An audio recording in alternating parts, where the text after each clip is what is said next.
way back. It might be. It could be. It is. Holy cow. Welcome to another broadcast of Bricks Behind the Ivy.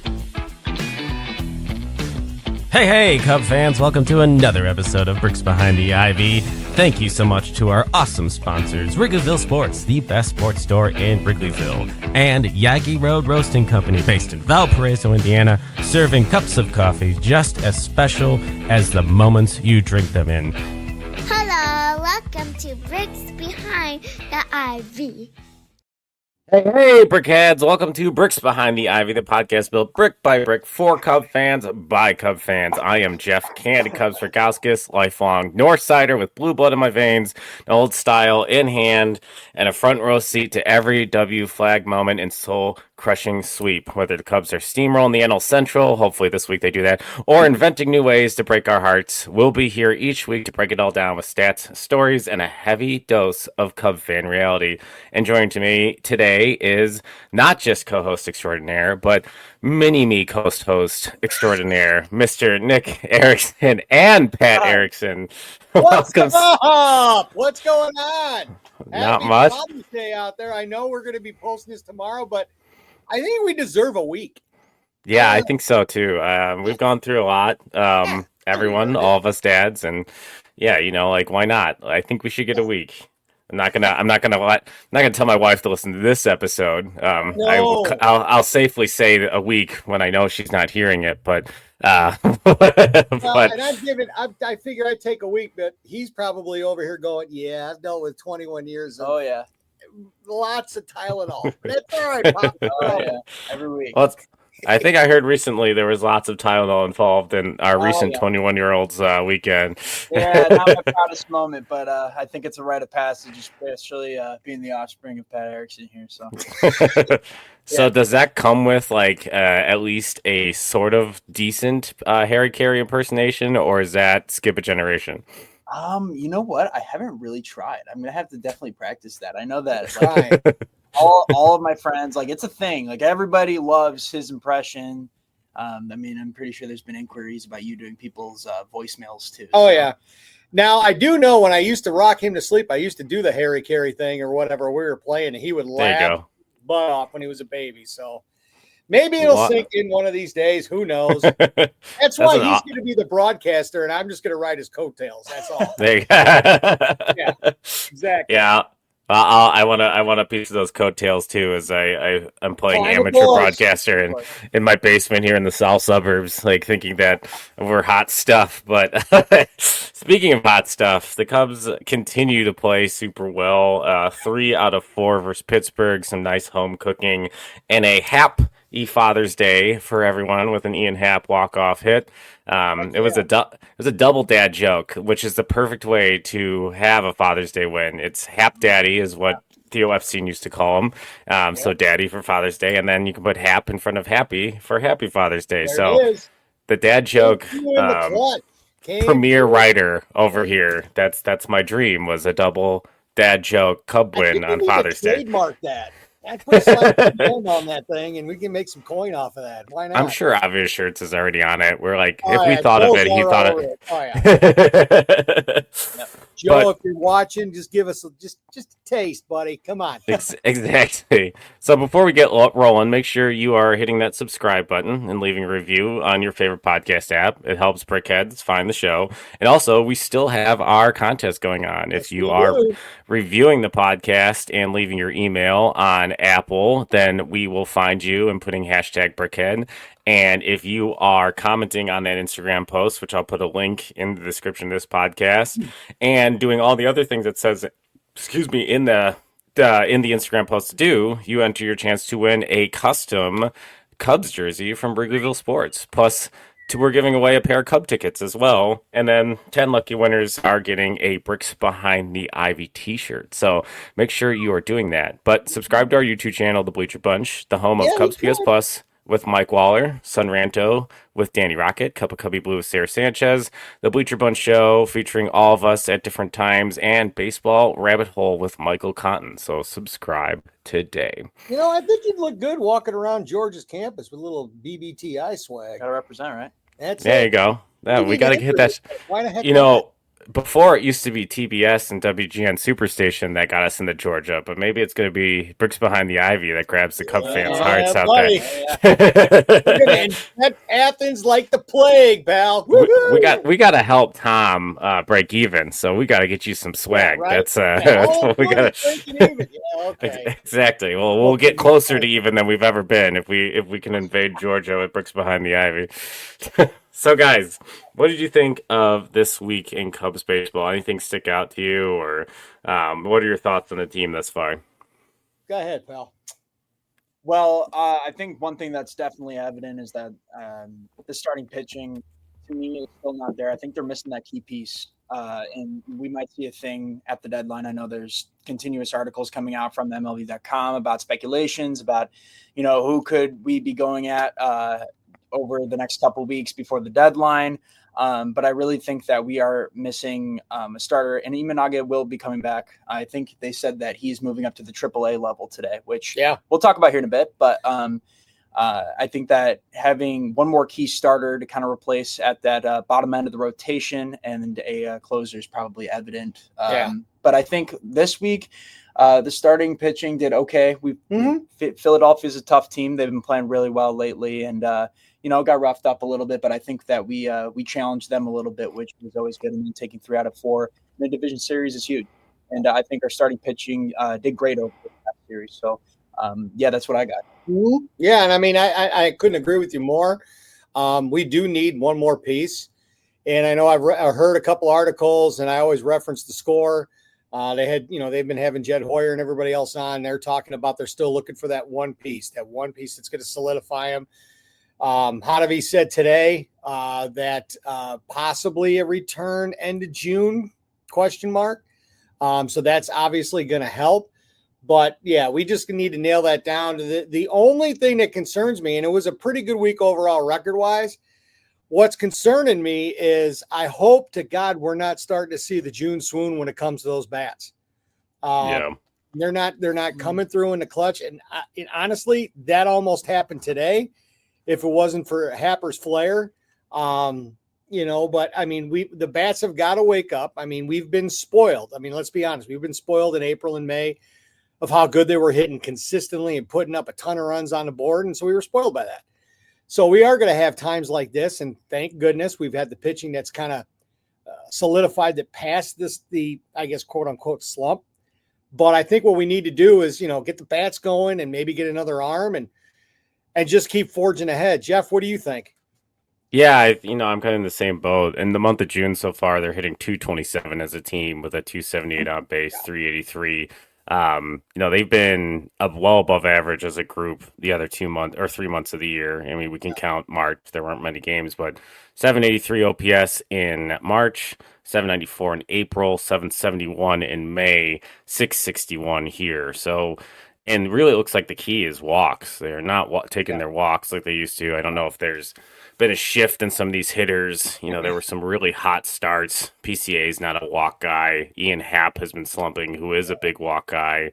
Kyle Tucker, I feel like, has been fighting something. He looks like in between at times where he was really locked in to start the year. So, I don't think this is a permanent thing for the offense. Everybody goes through this, and the Cubs had a stretch there of as much as folks want to kind of blame the offense, which, it hasn't been producing. They faced Tariq Skubal. They faced Jack Flaherty when he looked really good. They had Zach Wheeler.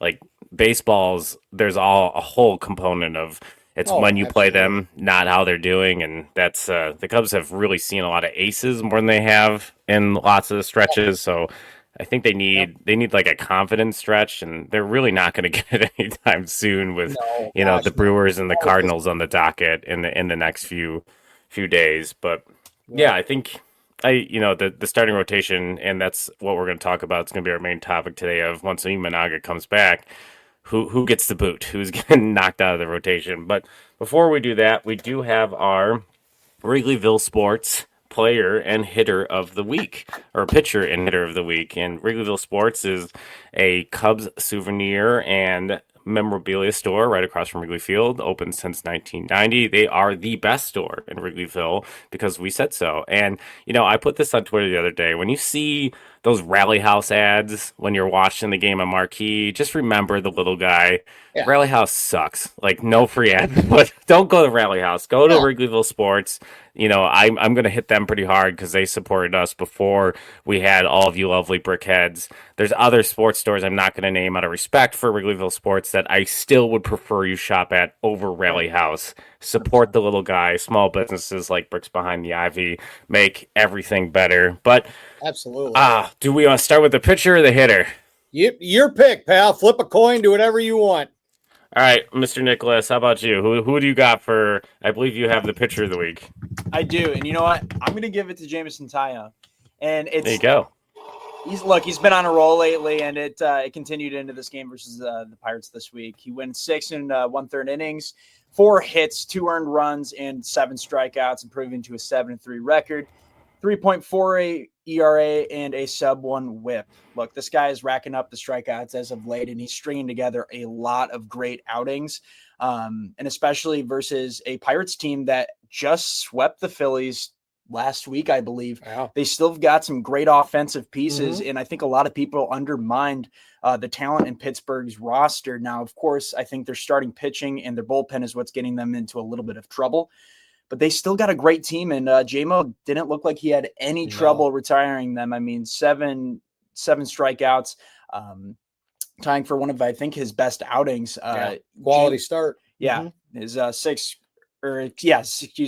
quality start. So I'm going to give it to J-Mo this week, Jeff. Yeah, and I agree with you, pal. I mean, honestly, to me, it's a pleasant surprise to see what he's been doing. I mean, granted, yes, we've been blessed with the Michael Boyd acquisition. We've been blessed with a little bit of Colin Ray, but to have that anchor, especially when Imanaga's out, I think that's a great pick. I think J-Mo's been a workhorse so far, and hopefully that starts, spreading elsewhere to the rest of the rotation, and at least until Shota comes back.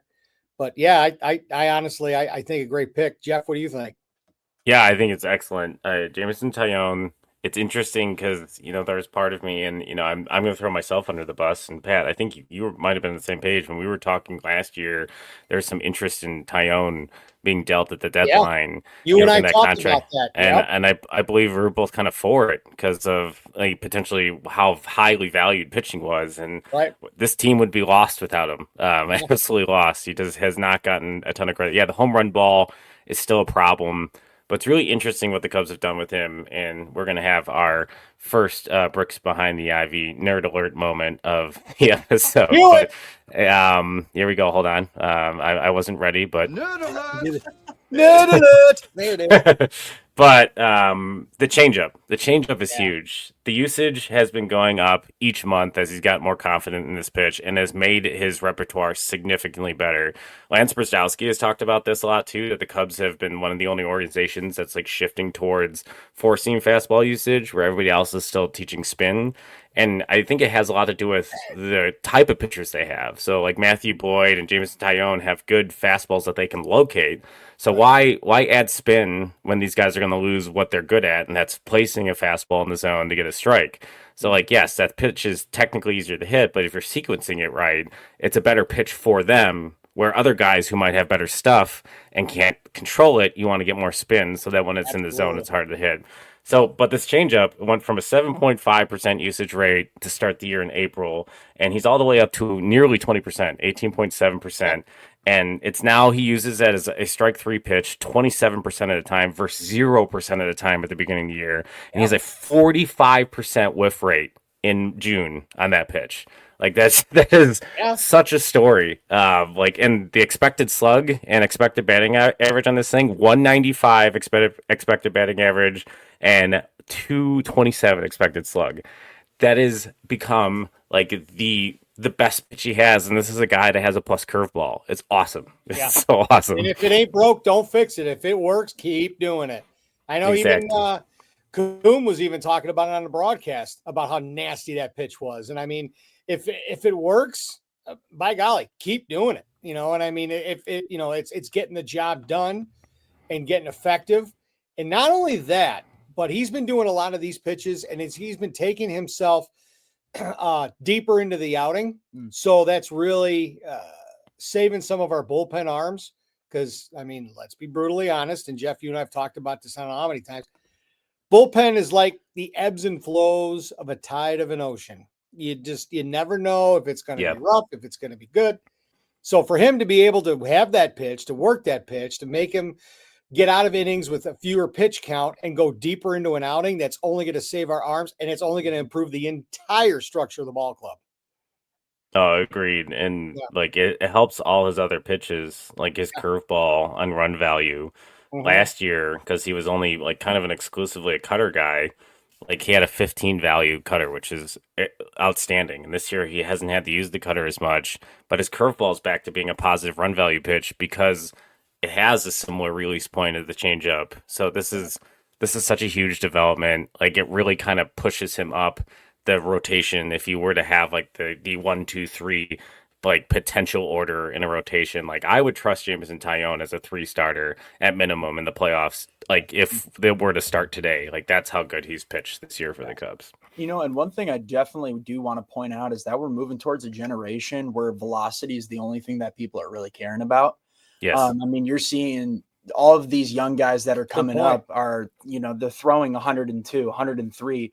I think there was a guy in the minors that recently just touched 106, which I don't know how is humanly possible. He's got a cannon for an arm. Yeah, right. But I really think what's separating, you know, Taillon from getting knocked around because his pitches aren't fast, but it's his pinpoint accuracy, and it's getting back on track from the past couple of years where he's gotten roughed up, but that changeup kind of messing up with the how fast the pitch is coming in. It's really kind of messing up the hitter's rhythm, which is helping him find success. Well, exactly, and it's an interesting thing about talking about teaching pitch ability versus teaching stuff, and I think we've really hit like the hierarchy of being able to teach guys stuff. But you can see these guys blowing out their arms, not being able to pitch long into games, and once the stuff kind of disintegrates, they're not able to locate, then they're not the same guy. Hopefully, you know, what Zombro's doing with this Cubs team is having the pitchability type of discussion, which is the way harder thing to teach. And I've always thought that Kyle Hendricks in the back half of his baseball life would come back to this organization and that be something that he might be extremely good at doing because he was always about game planning because of his type of stuff. But that's, I guess, a dream of one of the biggest Kyle Hendricks fans in the planet, myself. But right now, Mr. Jameson Taillon, your changeup. Swing, swing. You wing. There it is. So we're going to move on to the Wrigleyville Sports Batter of the Week. And Let's do it. No other than our Father's Day hero, Mr. Ian Happ, Daddy Happ, as I've heard nearly 10 million times in MLB The Show, and finally got Boog Sciambi on air to respond to one of my tweets on how that nickname came to be, because I literally had never heard anyone call him Happ Daddy besides in that video game. Was so confused every time it would happen. Every time I hear it, it's almost like Schwarzenegger. Who's your Happ Daddy? Get in the chopper right now. Now get in the chopper. But no, that's a great pick. But he had a 455 ISO, that's slugging and average combined. So he really crushed the ball this week. Yeah. And the key for him always is walks. The guy started walking again this week. He's talked about on the compound all the time. Like once he starts taking a few walks in a row, that's when he knows he's getting locked in. And we saw that again today. Ball hasn't been traveling a ton at Wrigley, but he's still taking his walks. Got a few dingers in Philly. Just a really nice week for him. And the Cubs really needed him to get going. I feel like he's the Dexter Fowler of this team. Like when he goes, they go. He has just a great eye, and having him in front of, I know there's been some discussion about PCA leading off. I know Mark DeRosa mentioned this on MLB Network. One of the other Cub podcasts, No Free Ads, also mentioned this recently. And I just wholeheartedly disagree with moving Ian Happ on the leadoff spot because of A, how successful he's been there, and right. B, seeing those pitches is so important for Kyle Tucker. And getting PCA on base, what he does is a distraction to a player like Kyle Tucker. Like he's going to want to steal. He's going to do that. It's just not an appropriate spot. But Ian Happ is our hitter of the week. What do you guys think? Okay, what do you think? Yeah, I think I definitely agree with that. I think that he's definitely been playing better as of recently, and especially obviously this week. I've never really been a huge Ian Happ guy, but it's starting to turn around. He's really starting to get on base, which I'm really liking. And as far as moving him out of the leadoff spot, I don't know if I technically agree with putting PCA up there either. I mean, it doesn't really make sense if he's getting on base with walks, and if he's taking pitches to start a game. I don't really see why they would move him out if they know that he's going to get on base. Yeah, I agree with that pick too. I mean, he's starting to come around a little bit. He's starting to make contact. He's actually, if you look at his at bats, there's a couple things that I've been seeing. One, he's not swinging at the bad pitches. He's been doing a little bit of old Babe Winkleman fishing and taking cuts on that low and outside fishing swing. So he hasn't been doing that of lately. Two, he is very, very patient at the plate and got a great eye. I mean, there's been some pitches that, I'll be honest with you, some of these umpires who, you and I talked about it last week, a little Stevie Wonder, Ray Charles action, would have called strikes. He has been, with his vision, pinpoint accuracy, which is making him patient, which is making these pitchers go deeper into the count. And which, to be honest with you, that's what happened today. I mean, they went deep into the count, and then he was finally able to get that base hit to win, to score Brujan. But yeah, I totally agree with that. I think that when Happ goes, the rest of the team goes, just like we said back in 2016, when Fowler goes, team goes. So I also do agree with your comparison of him being the, I guess for lack of a better term, the 2025 version of the 2016 Fowler. Let's just hope. My only concern with that is how he does go through ebbs and flows, about he does go into a slump or whatever. So I hope that, his coffee company, which is second to Yaggy Road, by the way, it puts a little bit more espresso. Boom, there it is. Puts a little more espresso in his daily coffee as he gets to the ballpark. But I think, I think that when he starts lighting it up, it's going to make opportunities for Tucker. It's going to leave, PCA in the spot where he's at. And I've said it ever since I started this podcast with you, Jeff. That's that phrase, and I've already said it twice tonight. If it ain't broke, don't fix it. If the lineup's working with the way that it is, why screw with it? It drives me nuts when managers do that. But so just leave it alone. But yeah, I agree with you. Happy with the hitter of the week. So that is a great opportunity to mention our sponsors, Yaggy Road, which I'm going to invent this segment right now called the Yaggy Road Open Your Eyes Moment of the Week. It is a boutique coffee roaster based in Valparaiso, Indiana. That's my alma mater. Go Beacons. Yaggy is owned by 3 fellow Valpo alums, and they roast coffee as special as the moments you drink them in. And the eye-opening moment of the week, I want to talk about extra innings really quick, and then we'll move on to our main topic. But there are 2 breaking news things I feel like we can talk about live, because we are recording this when 2 very interesting things have happened this evening in baseball. But I want to talk about extra innings. So I am becoming more of a fan as the home team, if you hold the away team to no runs in the top of the extra innings, of bunting the guy over to third base. Because Absolutely. If you look at this, as if you're watching on YouTube, you can see it. But I put up the run expectancy baseball chart, and this is from 2018, but the numbers haven't changed significantly in the last few years. But this is the visual I have. But if you have no outs, the man on second base, the run expectancy is 68%. If you have 1 out with a man on third base, run expectancy is 72%. So we're rounding up. So actually, one should be 69%. Sun Ranto, we're shouting out to you at 69. And then the other one's 72%. So we're talking a 2% increase in run expectancy. I know that's not necessarily a huge thing, 2%, but baseball is such a margins game that bunt the guy to third. All you need is a ball in play, and that guy could score if the game is tied. Ball, whatever. Yep. What do you guys think about that? Am I insane thinking that they should bring the bunt back specifically in those situations? I think it all depends on who's the runner on second base. Fair point. I understand batting him over if he's, a bit of a slower runner. But if a guy like PCA is on second base, I mean, you might as well. That's basically third. Yeah. Well, yeah, exactly. That's basically third base. But I mean, you might as well just try to take that opportunity of getting a base hit, because if a guy that has speed is on second base and you get a ball into the outfield, he will score. Yeah. So you might as well take that opportunity and that extra out to try to, accomplish that. But, if you got a slower guy on second base, I totally agree. I think bunting is a great idea. Yeah, and if you look, the Cubs have been using a lot, because we've been having a lot of extra inning games. They've been using a lot of Brujan at second. Yeah. Which I agree wholeheartedly. I mean, that guy's like, it reminds me of Carl Lewis in 1984 in the Olympics. That guy is fast as all fast can be. But, yeah, you're right, though. I mean, if you got a guy with a refrigerator on his back at second base, then no. But in the overall spectrum, Jeff, I agree. And it's the old, statement that I've lived by since Little League: get on, get around, get in. Yeah, and if you're going to get them over and it works, why the heck not? I agree with it.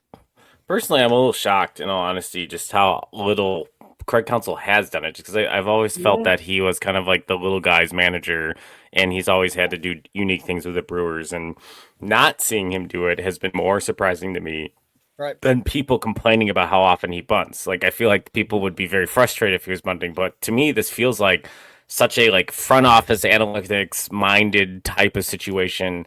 And maybe in the playoffs, this is the mentality. Maybe you don't want to show the deck of cards right now of every time the Cubs have a runner on second, they're going to bunt. Maybe this is one of those things that they use later down the line. But it's just really interesting to me, looking, because I looked up the run expectancy, because the Cubs have had so many innings this year where I feel like, especially the away team, where they did nothing with that runner at second base, and it's what if they bunt? Put the pressure on the other team, doesn't change run expectancy. And I did not, pun intended, expect that the expectancy would go up with the guy on third and one out. So just an interesting food for thought. Let us know in the comments what you guys think. Are you pro or anti-bunt? And I'm guessing we're going to get a lot of anti-bunt.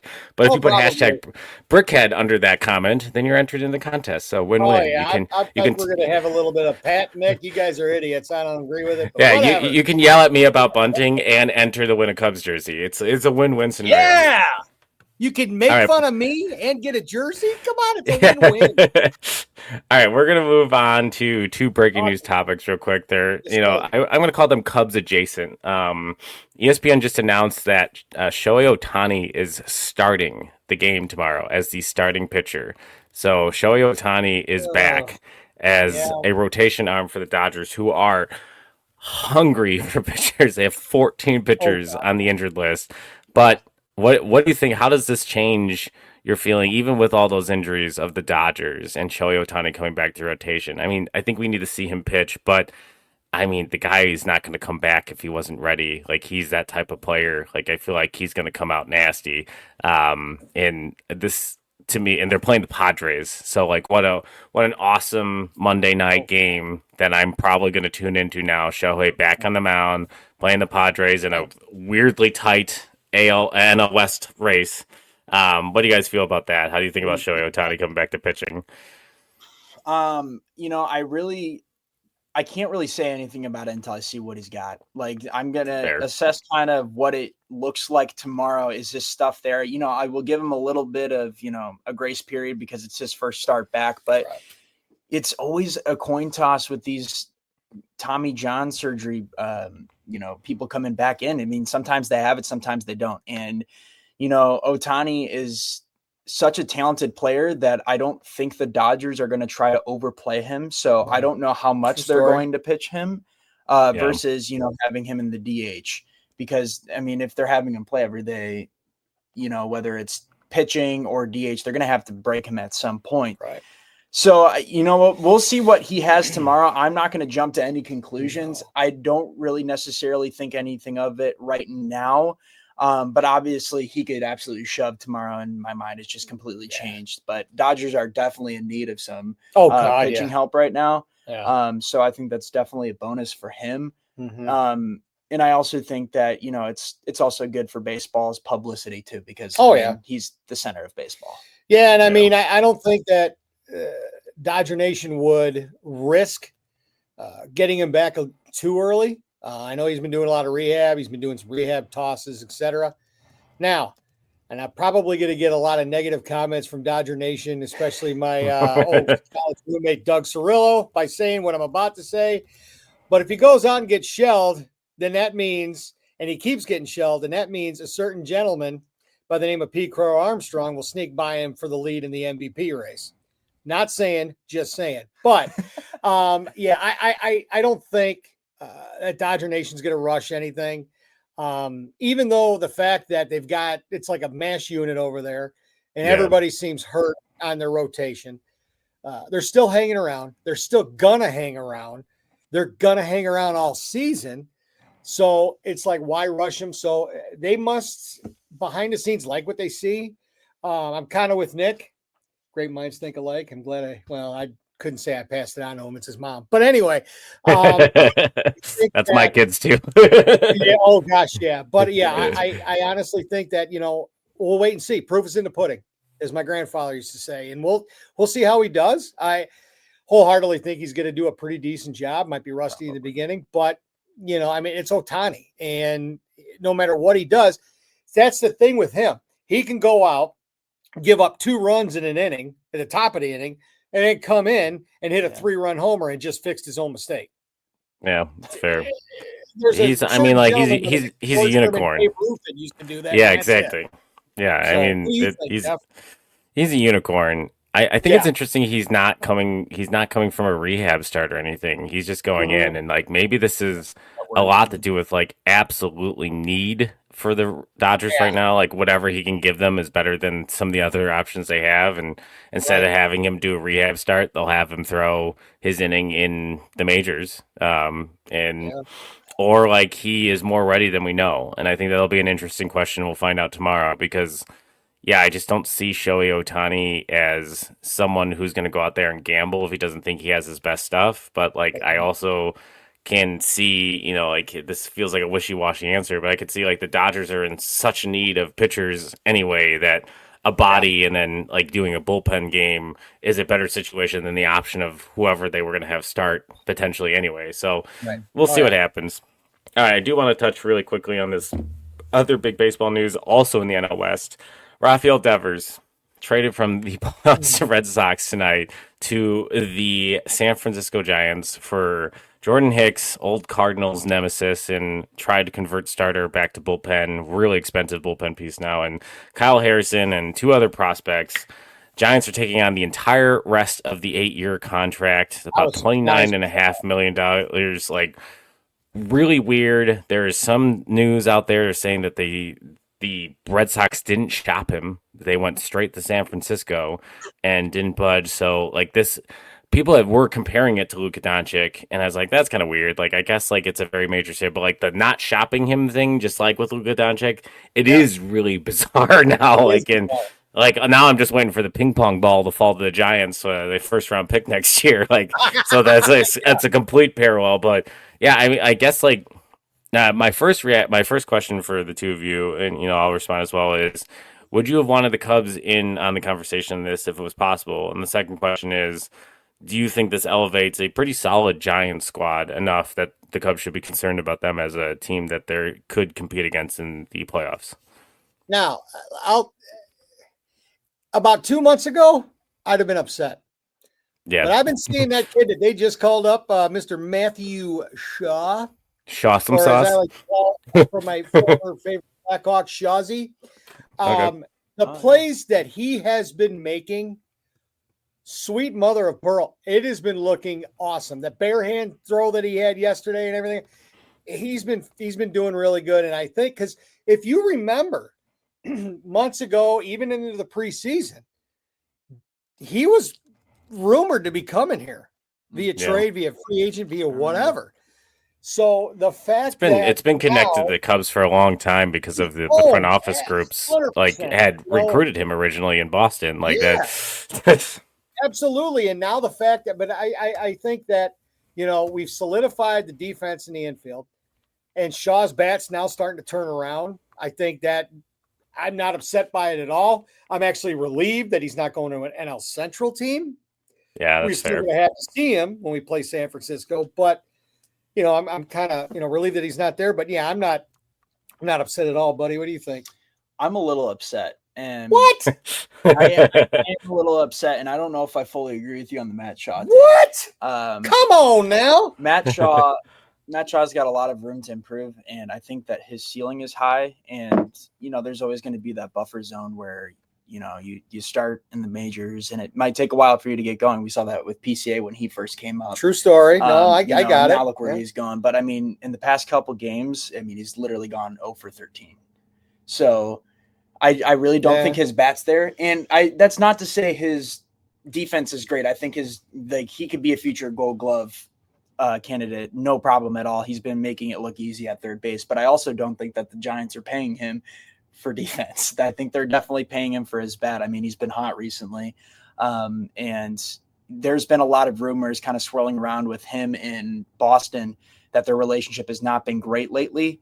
And I 100% think that with that kind of being in mind, there had to have been something internally that set them off to kind of want to dump him. And I think taking on that huge contract, which I wasn't even aware of until just now that they're taking on that 8 years, that's just insane to me. Yeah. And I really think that the Giants won that trade. Yeah, I got it.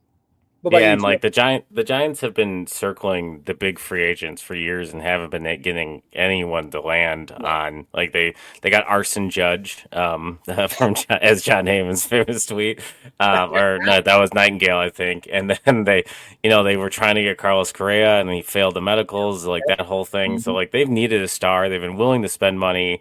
This is a way to get one, and like good for them for pulling the trigger. I think. I had talked to Cole Wright in one of our episodes. This is a nice flashback moment for me about how interested I would have been in that conversation for Devers, like if it wasn't already for like say a Suzuki. Like to me, Devers is strictly a DH, but I would have been able to manage him as a third baseman this season or in the next few seasons because I didn't think the Cubs like prospects at third base were necessarily that great, and the bat was too good to think about passing up. I agree offensively with you, Nick, on I've been a little underwhelmed of late of Matthew Shaw. There seems to be a constant, a conscious effort from the major leagues. They know he likes it the opposite way, so they're really, really pushing him inside.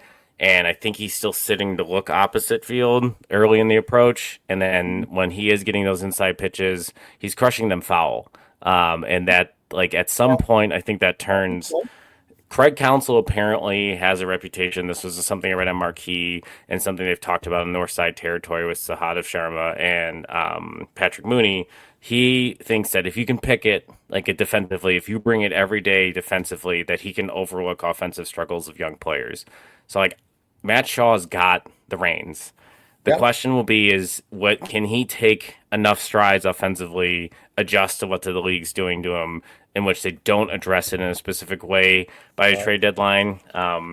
That is what I'll be continuing to monitor.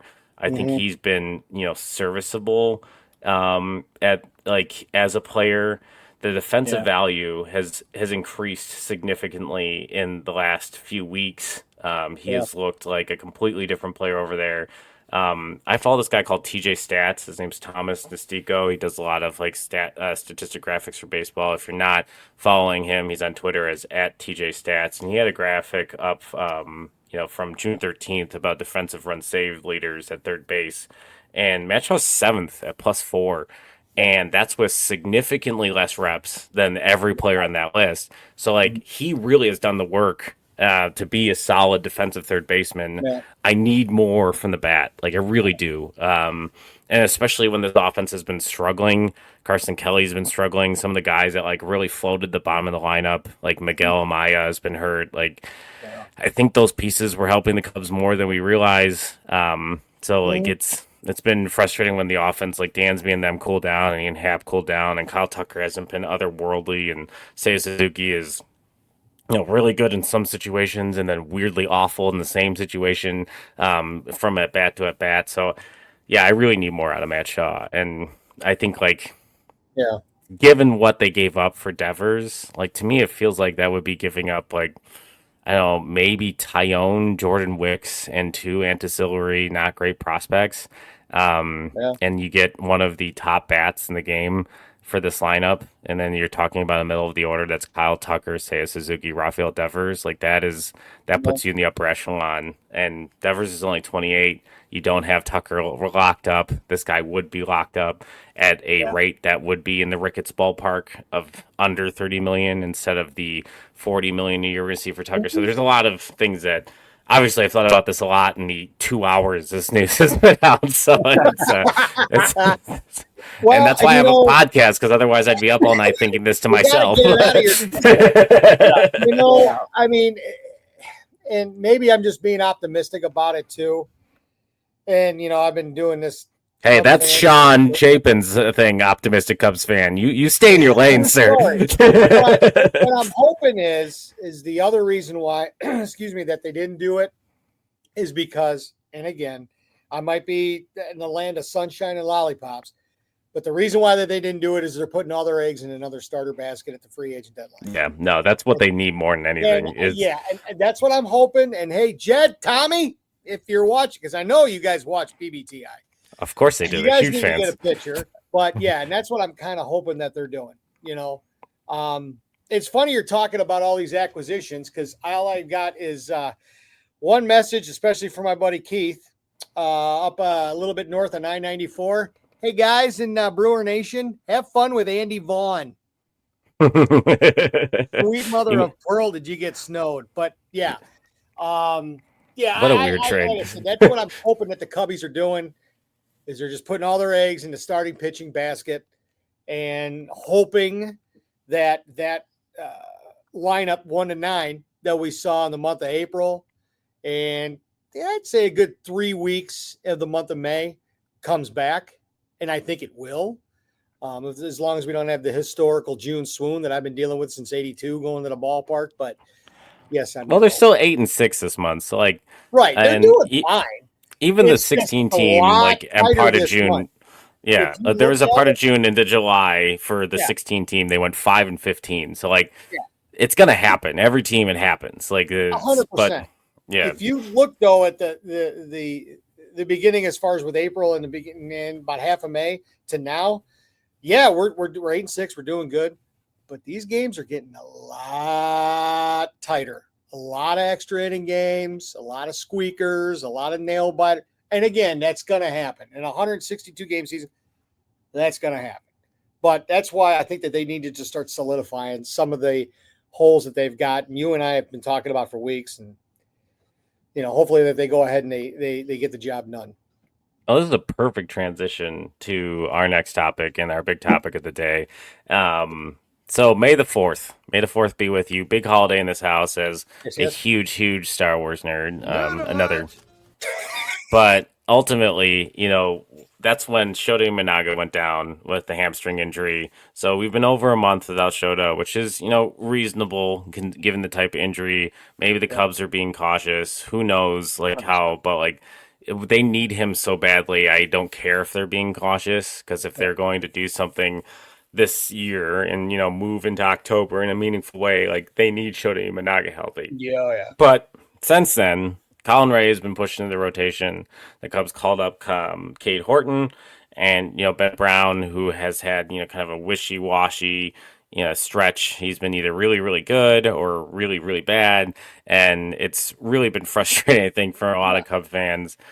They're the guys that have had to step up. So the question I'm going to ask today, and, I'm going to lead off because I did an embarrassing amount of research, which is worthy of another bingo about this topic, because we're coming up on, Shota Imanaga is supposed to have a rehab start in Iowa on Friday. He's doing a side session tomorrow in Iowa, so he's with the team. He's going to be starting in games. I don't know if he's going to have one rehab start or two, but we're looking at him coming back in the next week or so. So someone's got to get moved out. And, I thought about the idea of a 6-man rotation, especially if you're going to keep Cade Horton in there. But when you're only allowed to have 13 pitchers on the roster, that's just not a valuable use of that 13th pitcher, because there are going to be situations, and like the Cubs have some off days in there in which like a 6th man isn't really going to help them lengthen these things. They're going to need a swing man more than they're going to need a 6th man in the rotation. So the candidates for removal from the rotation are the same 3 I mentioned before: Horton, Brown, and Ray. So I'm going to give you guys some numbers to kind of help you with your decision and what helped me with my decision. So I looked at the performance of Ray, Brown, and Horton since May 4th, so that everybody was kind of in the same group. It's not like overweighting maybe better performance prior to May 4th. It's completely what they've done since the show has gone out. And yeah, the ERAs will alarm you. So Ben Brown has had a 7.59 ERA in that stretch. Colin Ray has a 6.47 ERA. And then Cade Horton is just like lapping the bunch at a 3.71. He's had 5 starts in that time. Ray's had 6, and Ben Brown's had 6. And this, I believe I did this research right before Cade Horton's really nice start the other night. So like he would have a 6 start and that ERA would go down. Yeah. So like really, I feel like it comes down to if the Cubs are going to use Cade Horton's innings until they trade for another pitcher or however it is, like Cade Horton is locked for me in this rotation. So it comes down to Ben Brown and Colin Ray. And what I looked at next is one of the things that I have been harping on with this team all season. The Cubs do not have enough strikeout stuff to be a serious contender in the playoffs. They have the 4th lowest strikeout rate as a pitching group in all of baseball. So that puts them at 26. You cannot leave it up to the bat pip gods in October. There's too much on the line and such a small sample size. So you need guys that strike people out. Ben Brown has a 27.3% strikeout rate. Colin Ray has a 19.1% strikeout rate. So for me, for 2 reasons beyond the strikeout rate, I'm booting Colin Ray. Colin Ray was a swingman for the Brewers. He was excellent in that role. He pitched for them as a starter. He was able to work out of the bullpen. It's an extremely difficult role. We saw the Cubs struggle to get Hayden Wesneski to do it because he was young. He was still establishing himself as a pitcher. You can't ask a guy to stretch out to be a starter and then to be your 9th inning guy like they did last year when there was a bunch of injuries. Like they had to do it. They had to try something. And it just didn't work. He wasn't ready. He wasn't prepared to like warm himself up that way. Colin Ray seems to like be like a Swiss Army knife. It's what they signed him for. So he has the most experience in doing that. And the reason why I would keep Ben Brown in the rotation is once you unstretch Ben Brown, similar to Hayden Wesneski, I don't think you can stretch him back out. And with Jordan Wicks struggling with some injuries in command in AAA, Javier Assad also struggling with some injuries. He should be apparently ramping it up before the end of this month. You can't afford in this immediate moment to find out that like you shouldn't have unstretched a guy out. And like I think Colin Ray can still provide that as having dealt with that in his career. Yes, the performance has been wishy-washy. It's been either atrocious or great. Maybe do the opener thing with him again because that seemed to work out with him the one time. Maybe you try that out and see if that's how like I don't mind Drew Pomeranz starting a game if we get 6 innings of like 7 or 8 strikeouts from Ben Brown and like 1 hit. Like that's what we have to do. That's what we have to do for time being. Like we're surviving until they add something meaningful to this rotation. But yeah, Colin Ray is the guy that I'm kicking out of the rotation. What do you guys think? Do you have a counter? Are you mad at this opinion? Hey, pal. Yeah, I actually agree with you, Jeff. I would vote to kick Colin Ray out and probably put him in as a middle relief. I think Ben Brown, at least from my standpoint in the past couple of weeks, it's either he's on it and he's doing great, or he's getting absolutely shelled on the mound and it looks like a war's going on the field. Yeah. So I definitely think that you can't really take Cade Horton out. You know, he's still pretty young. I think that some of his outings haven't been necessarily his fault. I think that he could probably work on some of his pitch movement and location. But again, he's a rookie pitcher. He's only made 6 starts now with the team. And you just picked him up in your fantasy team. I did also just pick him up in my fantasy team too. So that is the most important thing. I have to believe in him. He has to do good now. But no, really. I mean, I think that you kind of keep him in for now to kind of see what he's got. He hasn't been doing horrible. I mean, there's the 1 or 2 outings that he got knocked around a bit, but besides that, I mean, he got hit for 1 run a couple times. But I would definitely kind of keep Ben Brown in, especially if he has higher strikeout numbers. You need a guy who can kind of stand on the mound and strike guys out. And Nick, I agree with you. And for all that you said, and then to add to that, if you're going to put somebody down in the bullpen, you're going to need somebody that has got the experience. And Jeff, you touched on that of what Colin Ray did up in Milwaukee. To be brutally honest with you, I'm not even looking at this from, a rotation standpoint. I'm looking at this from a bullpen standpoint. So I'm looking at this and picking between Ray and Brown. I don't trust Ben Brown to go into the bullpen. I want a guy that's been there, that's held that role of middle relief, long relief, eighth inning relief, whatever the case might be. I want a guy in there that's experienced, because a lot of these times when they're bringing these guys in, it's not because you're up 7-0. It's because you're up 3-2, 2-1, and it's a high leverage situation. And to be brutally honest, I don't trust Ben Brown in that situation if he's coming out of the pen. I would trust Colin Ray more. Why? Because he's got the veteran leadership. He's been there before, and he can make the pitches count at a high leverage situation, in my opinion, more than Ben Brown. So I think it's a full sweep between the three of us of Colin Ray, and that's how I would go. And hey, everybody watching this right now, put down in your comments, let us know, who do you think, and maybe we're missing somebody. Maybe y'all think that it could be Cade Horton, and you can think that, the three of us are just, the three amigos, hey, but that we get the answer wrong, put your comments in, down there, let me think. It's also super valuable. It's also super valuable to have a big pitching mix in the bullpen. Yeah, I think a lot of the newer relievers only have like 3 pitches, and having a guy that has like more than 3, like 4 or 5, it can really throw them off. So I think Colin Ray is definitely the right choice in my opinion. Yeah, and I think I do imagine a scenario based on what we've seen, like just him coming out of the pen, and especially in that like opener situation where like Ben Brown in a situation could fit because of the velocity and the uniqueness of his curveball in the bullpen later in the season. My argument will continue to be, though, for this moment, the Cubs really want to know what they have in Ben Brown. They really need to know what they have in Ben Brown. Put up or shut up time. It's really important for them to address the pitching staff. Like, no one's going to disagree with that either. And like, to me, the dream scenario is you get enough pitchers that you push him out, and then if he really gets good, you find a role. Like right now, he has a role because bodies, like they need someone to cover innings, and like he has a lot of upside, and I still believe in the long-term vision. But he really needs a dominant third pitch for lefties. Like, he's been working in a changeup. Apparently, he's working on exactly Jameson Taillon's kick change, and he's been using it a little bit more. But like the fastball curveball thing, there are guys that are successful with that. Justin Steele's an example of like a 2-pitch pitcher, but he's not a 2-pitch pitcher. He has a unique fastball shape.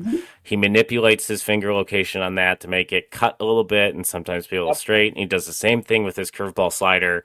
He manipulates the finger and the speed, but like, that's not a 2-pitch pitcher. He's doing different things with it. Like that's what's made him successful. But I thought we would have like a harder debate about that, but like maybe my research was really, really good. That's what I'm going to go with. I think I just know great minds think alike. That's and if that's the case, then I apologize to you, and I apologize to you, because I don't want to lump myself, because you guys are the smart ones. I'm just here for I don't know why the hell I'm here. But I think so. But like I said, hey, BBTI Nation, let us know what you think. Yeah, and I think that's a good place to leave it for for tonight. Cubs have a tough stretch starting. Not tough as much as like we're gonna learn a lot about what the NL Central is gonna look like this week. Because we see the Cardinals for the first time next week, and we see the Brewers at Wrigley for the first time this year. First Bleacher game for Nicholas over there on Tuesday night. So if you do see the BBTI boys out there in the bleachers, make sure you give them a big old hug. Bleachers, buy this big beer. He's 21 now, so we'll be celebrating. There you go. Yes, make sure you're gripping that edge. We don't need a Pittsburgh Pirates situation. Stay safe out there. That's why we have baskets. But don't find out that they catch people. Like, just be curious if they catch people. Don't learn. No, firsthand experience is not needed. I know your dad's a paramedic, but let's calm down. Yeah. What this team's made of. This has been another episode of Bricks Behind the Ivy, your place for all Cubs news, discussion, and fan reaction. Make sure you're hitting that subscribe button, that like button, commenting the bejesus out of this video, reviewing on your podcast platforms, entering the contest to win a free Cubs jersey, which is awesome. So check us out today, and until next time, from all of us here at BBTI, to all you brickheads, go Cubs. Go Cubbies!